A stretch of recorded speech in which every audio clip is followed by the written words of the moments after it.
அருள்மிகு ஸ்ரீ தர்மமுனீஸ்வரர் கோவில், ஸ்ரீ கருப்பண்ணசாமி கோவிலுக்கு எங்கள் முன்னோர்கள் காலத்திலிருந்து திருவிழா நடைபெற்றுக் கொண்டிருக்கிறது. கடந்த 40 வருடங்களுக்கு முன்பு சைவ அன்னதானம் இங்கே வழங்கப்பட்டிருந்தது. 40 வருடங்கள் முன்பிலிருந்து மலேசியாவில் இருந்து பெருமாள் தவன்பட்டி கிராமத்தின் சார்பாக இந்த கோவிலுக்கு சிறப்பான கட்டிடத்தை கட்டி கொடுத்தார்கள். அந்த கட்டிடத்திற்கு கட்டி முடித்தவுடன் கும்பாபிஷேகம் நடைபெற்றது. கும்பாபிஷேகத்திலிருந்து இந்த கிராமத்திற்கு பக்த கோடிகளின் காணிக்கை கிடாய்கள் கிட்டத்தட்ட 100க்கு மேலே வந்து அவர்களுக்கு இந்த அசைவ அன்னதானம் சமைத்து சுற்று வட்டார கிராம பொதுமக்கள் அனைவருக்கும் நாங்கள் அன்னதானமாக வழங்குகின்றோம். இந்த அன்னதானத்திற்கு சாதி மதம் பாராமல் அனைத்து சமூகத்தினரும் இங்கே வந்து வழிபட்டு அருள்மிகு ஸ்ரீ முனீஸ்வரனின் அருள் பெற்று செல்கின்றார்கள்.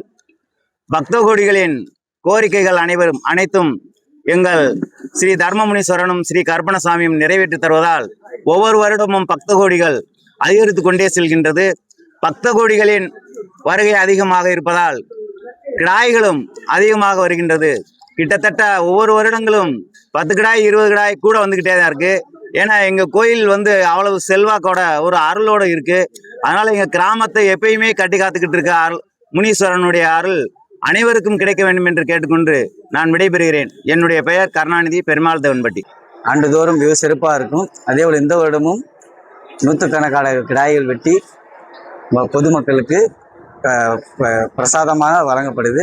இது நேர்த்திக்கடன் செலுத்தப்பட்டவும் மேற்கு வங்கம், கர்நாடகா, கேரளா, ஆந்திரா, சென்னை, தமிழ்நாடு உள்ள எங்கெங்கிறதோ வருவாங்க.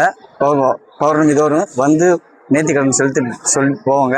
அது நடந்த உடனே இந்த வைகாசி உற்சவத்தில் வந்து அவங்களோட இதை செலுத்துவாங்க. செலுத்தி காலையில் ஆரம்பித்த அன்னதானம் இரவு வரைக்கும் நடந்துக்கிட்டு இருக்கும். அதில் கேட்ட வரம் கொடுக்குறவர் நம்ம தர்மமுனியர். கணேஷ்குமார்.